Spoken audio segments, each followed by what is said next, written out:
क्या हुआ है। हाँ 8 गिरे हाँ हैं। 6-7 गिरे हैं। 8 गिरे हैं गाँव में, हाँ, और गाँव में भी गिरे हैं। जी जी, उधर भी नुकसान हुआ है, लेकिन जानी नुकसान नहीं हुआ है, माली नुकसान हुआ है। जानी नुकसान नहीं हुआ लेकिन माली नुकसान। मार्केट का नुकसान हुआ इसमें पूरे, मतलब जो भी हमने खास कर किसी ने लोन निकाल के दुकान बनाई थी, किसी ने कैसे करके अपनी ज़मीनें बेच के दुकानें जिसने बनाई थी, पूरी दुकानें जो है हमारी तहस नहस हो चुकी है। तो वो करके हमारा अब आपके माध्यम से ये पहुंचना चाहते हैं, गवर्नमेंट हमारी थोड़ी बहुत जो है हेल्प कर दे, इसमें हमारी थोड़ी बहुत हेल्प हो जाए तो बेहतर होता। जो माली नुकसान हुआ यहाँ पे जी, लोगों के हाँ, जो रोजगार से जुड़ा। बेशक बेशक, क्योंकि हम जानी नुकसान तब होता है जब हम यहाँ पर होते हैं। हम तो पहले ही भाग चुके थे, जैसे कि कल नाइट भी हम यहाँ पर बिल्कुल कोई नहीं था, पूरा एरिया जो था बिल्कुल खाली था। तो जैसे कि आपको यहाँ पर बताया जाता है कि बैंकर से बिल्कुल कहीं भी कोई बैंकर नहीं है। अगर किसी के पास है तो उसने अपने पर्सनल बेनिफिट के लिए बनाया हुआ है, वो भी वहाँ पर नहीं थे। लेकिन ये क्या ऐसा लग रहा था कि जिस तरीके से ऑपरेशन हुआ उसी रात और जिस तरह से उसके बाद से 1:30 बजे के बाद से शुरुआत हो गई, तो आप लोग को अंदाजा था, क्योंकि आप खुद एक्स आर्मी मैन है, आपको लग रहा था कि being as a ex army man कि पाकिस्तान करेगा कुछ ना कुछ। हाँ हाँ, ये तो हमें मालूम था कि वो भी एक कोई ना कुछ तो करेगा बुज़दिल ना हरकत, और या तो फायर को रोकने के लिए या हमारा आर्टिलरी को दबाने के लिए कुछ ना कुछ तो करेगा। साल 2020 में भी चौकी बल पे हुआ था। हाँ, चौकीदार में हुआ था, सेम हुआ था सर। उसमें उन दिनों कम से कम पाँच बंदों की जान चली गई थी उन दिनों। तो आज जैसे कि जो जानी नुकसान तो नहीं हुआ, बस दुकानें या घर हमारे जो है वो नुकसान हुए हैं।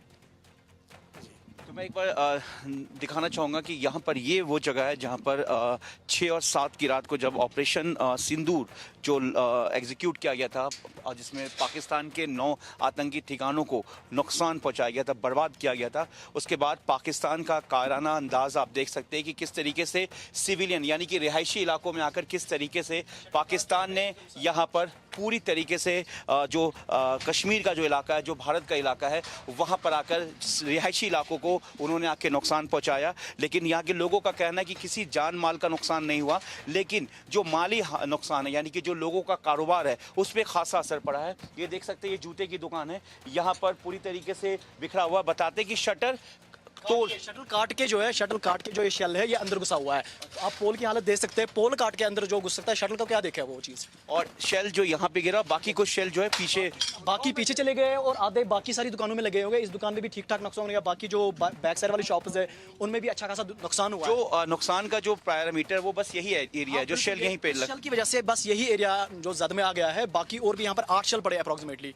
तो खनबल एरिया का पड़ना पड़ता है, वहाँ पर भी 8-5-6 पड़े, ऊपर जो है सोसाइटी में भी 5-8 पड़े हैं, यहाँ पर भी 1 पड़ा है। और सबसे बड़ी बात है कि पूरे रिहायशी इलाका है, यहाँ पर बच्चे हैं, बुजुर्ग हैं, महिलाएं हैं, बुजुर्ग औरतें हैं, कारोबारी है, लोगों का घर है, गांव है। तो ऐसे में जिस तरीके से पूरी हरकत है, बेशक ऐसा है कि हम तो पहले से ही इस चीज़ के लिए खुद तैयार नहीं थे। ठीक है जी, हमें बताया गया था ये जो है ये सिर्फ एक ड्रिल होगी, नॉर्मल ड्रिल होगी। हमें ये नहीं पता था कि हिंदुस्तान अपना जो है वो ये स्टार्ट करेगा, ऐसा कुछ स्टार्ट करने वाला है यहाँ पाकिस्तान की ओर से। हमें ये सब पढ़ने लेकिन ये एक स्ट्रैटेजी आप समझ सकते हैं, क्योंकि एक्स आर्मी मैन है आप, तो ये समझ सकते हैं कि ये कहीं ना कहीं एक स्ट्रैटेजी था कि जिस तरह से कोई सीक्रेट मिशन है वो बताया नहीं जाता है। हाँ वो तो है, मैं ये तो बताया नहीं जाता, ये तो ड्रिल ही बताया गया था कि एक मोड ड्रिल है और ये तो लोगों को रिहर्सल के लिए है। और हमें तो ये यकीन था कि जब भी ऑपरेशन होता है, जैसे 1975 में हुआ था मोड ड्रिल, तो इसी तरह ये भी होगा, इसमें भी फौज एक्शन करेगी, आर्मी एक्शन करेगी। तो वो तो हमें तो पता था, लेकिन आम सिविलियन को इस बारे में पता नहीं था। मैं आपसे एक बार फिर बात करूंगा, 1 मिनट पहले मैंने तस्वीरें मैं दिखा दूं, लेकिन फिर मैं आपसे फिर दोबारा बात करूंगा। ये पूरा इलाका है चौकी बल का, जहां पे इस वक्त हम पहुंचे हैं, और ये पूरा ये जो घर है, जो ये पोल है, ये देख सकते हैं यहाँ पे शेल्स के पूरे निशान जो पड़े हुए हैं, यहाँ पर ये पूरा हुआ है। और जो मेरे पीछे जो रास्ता है वो जो आप देख सकते हैं कि इसी बॉर्डर, ये जो पहाड़ है, पहाड़ के पीछे 8 किलोमीटर की दूरी पर एलओसी है। पहाड़ के पीछे में 8 किलोमीटर के अंडर में एलओसी आता है।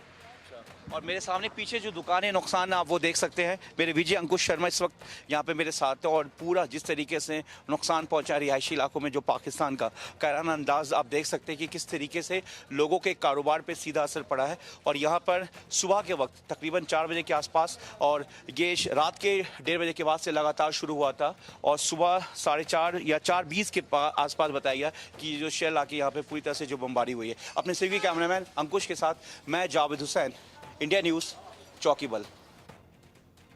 उधर भारत पाक तनाव के बीच संसदीय कार्य मंत्री किरेन रिजिजू का बड़ा बयान सामने आया है। ऑपरेशन सिंदूर अभी खत्म नहीं हुआ है, पाकिस्तान के खिलाफ यह ऑपरेशन अभी भी जारी है। यानी वो लोग जो लगातार सोच रहे थे कि ऑपरेशन सिंदूर रुक गया उस मिसाइल स्ट्राइक, एयर स्ट्राइक के बाद। ऐसा नहीं है, भारत का ऑपरेशन सिंदूर लगातार जारी है और इस ऑपरेशन सिंदूर के तहत इसके अंतर्गत सभी आतंकवादियों को खत्म किया जाएगा। यह ऑपरेशन रुका नहीं है, यह ऑपरेशन लगातार जारी है। अगर किसी को यह गलतफहमी है कि भारत ने एयर स्ट्राइक के बाद इस चीज को रोक दिया है तो यह हकीकत नहीं है। किरण रिजिजू का बयान, ऑपरेशन सिंदूर लगातार जारी है।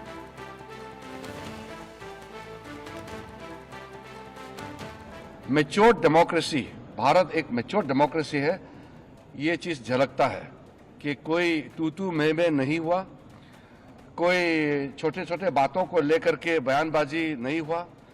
और बाहर भी देश भर में पॉलिटिकल पार्टीज का स्टेटमेंट भी बहुत ही एक लाइन में आ रहे हैं। ये भी अच्छा चीज है जो हमको देखने को मिला है। तो ऑपरेशन सिंदूर का कार्रवाई, क्योंकि ये ऑनगोइंग ऑपरेशन है, इसलिए अलग से ऑफिशियल ब्रीफिंग नहीं है। ये रक्षा मंत्री जी की ओर से, सरकार की ओर से पूरा पॉलिटिकल लीडर्स को ब्रीफिंग हुआ है। किरण रिजिजू ऑपरेशन सिंदूर को लेकर अपनी तमाम बात कह रहे थे कि किस तरीके से ये लगातार जारी है, चलता रहेगा। उस बीच हमारे संवाददाता जावेद हुसैन पहाड़ी इलाकों में, जम्मू कश्मीर के उन गांवों में जो कि सरहदी कहे जाते हैं, वहां पर पहुंचे हैं, अलग अलग जगह से लोगों से बात कर रहे हैं। उनकी एक रिपोर्ट देखते हैं।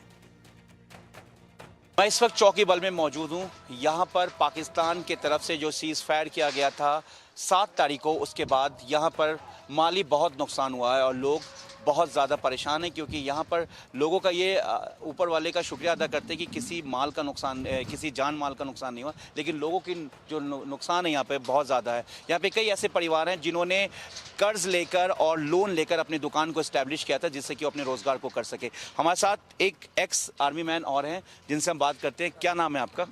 अस्सलाम वालेकुम सर जी, मेरा नाम नूरुद्दीन है। नूरुद्दीन साहब, आप खुद एक्स आर्मी मैन रह चुके हैं। जिस तरीके से ये पूरा एक पाकिस्तान का नकारापन कहेंगे कि जिस तरीके उसने सीज फायर किया रिहायशी इलाकों की तरफ, जिसमें तमाम लोगों का नुकसान हुआ, आपने खुद अपने सारे नौकरी का जो भी आपका जमा पूंजी था उससे आपने अपना आशियाना खड़ा किया था। सर सबसे पहले आपका शुक्रिया यहाँ पर आने का, हमारी बात आगे तक पहुँचाने का। हम यहाँ के लोकल लोग जो हैं गरीब हैं, मतलब बहुत गरीब हैं, और इधर आपने खुद देखा हालात क्या हुए। हमारे इस चौकी वाले जो भी बंदे थे, मतलब लोग थे, वो इस टाइम छोड़ के चला गए, ठीक है। ना ही तो हमारे पास कोई मोर्चा है जहाँ पर हम छुपे, कुछ नहीं है। बंकर होना चाहिए जहाँ पर हम छुपे। ये तो चलता रहता है, ये कहीं लड़ाई इधर लग गई, मगर इसके लिए हमारे को सेफ्टी होनी चाहिए, मोर्चा होना चाहिए, कुछ ना कुछ होना चाहिए। हमें नहीं दिया इस टाइम टांगदार में नुकसान हुआ, मगर लोग बचे, क्योंकि लोगों के लिए सेफ्टी बनी थी, हमारे लिए नहीं है। इधर भी दे दो वैसे बैंकर, हम भी अपने आप को छुपाए, हम कहाँ भागेंगे, हमारे को भागने की जगह है नहीं। मैंने इस टाइम में भी क्योंकि पूरा रिहायशी इलाका, यहाँ पे बच्चे भी हैं, बूढ़े भी, बुजुर्ग भी हैं, सभी लोग। बिल्कुल, बच्चे हैं, बुजुर्ग हैं, बुजुर्गों को कहाँ लेके जाएंगे, कोई बीमार है घर में, वो उसको कहाँ लेके जाएंगे। इस टाइम आप देखो सर कितना नुकसान है। ये किसी ने कर्ज लिया हुआ है, किसी ने, ये मकान वाले लोगों ने बताया, कुछ लोगों ने कर्ज लेके, कुछ लोगों ने लोन लेके अपने रोजगार को एस्टेब्लिश किया था। मैं खुद पर्सनल आर्मी से हूँ, मैंने मतलब 26 साल अगर फौज में लगाए, मैंने जो पैसा लाया मैंने इस पर लगा दिया। अभी बिल्कुल इतना नुकसान हो गया, कौन देगा, कौन देगा? पाकिस्तान तो फेंक रहे गोले, मगर आगे हमें बचाव के लिए कुछ नहीं है, तो कुछ नहीं है। आप लोगों से रिप्रेजेंटेटिव या जो भी यहाँ के लोग हैं मिलने आए, उसके बाद 7 तारीख का, जैसे आज 8 तारीख है, इस बीच उसके बाद कोई आया आप लोगों के पास? नहीं सर, हमारे पास कोई नहीं आया, कोई नहीं। पुलिस आई अपना देख के चला। गवर्नमेंट का कोई भी आदमी नहीं आया, सरकार की तरफ से अभी कोई भी यहाँ पर कोई मतलब हुआ ही नहीं है। कल से कोई किसी ने पूछा नहीं है कि इस गांव में कोई रहता है नहीं है। यहाँ पर लोग मर गए हैं, कहीं भाग गए हैं, कहाँ है, यहाँ तो कोई था ही नहीं, आज लोग दिखाई दे रहे हैं। क्योंकि हमने अभी इस दुकान के जो ऑनर है उन्होंने बताया कि उन्होंने कर्ज लेके इस दुकान को एस्टेब्लिश किया था, उनके बच्चे हैं घर में, कमाने वाले वो अकेले हैं। अब इस तरह से जब रोजगार पूरी तरह से खत्म हो गया तो फिर उनको फिर से दोबारा से शुरुआत करनी पड़ी। सर बिल्कुल इधर खड़ा था, बिल्कुल गरीब है घर से, इसने मतलब लोन लिया इसको, मतलब दुकान बनाने को, फिर किराया भी देता है। फिर वो बंदा अभी क्या करेगा, उसको फिर स्टेप उठाना है अपना, फिर लोन निकालना है। लोन तो पहला है दिया हुआ, कौन दूसरा देगा जो इस दुकान को मरम्मत करेगा। इसलिए हम अपील करते हैं गवर्नमेंट से, पहले सबसे पहले इन गरीबों को देखा जाए, उसके बाद हमारा कोई सेफ्टी के लिए जगह बनानी चाहिए, हमारे को मोर्चा देना चाहिए, ट्रंच बनने चाहिए।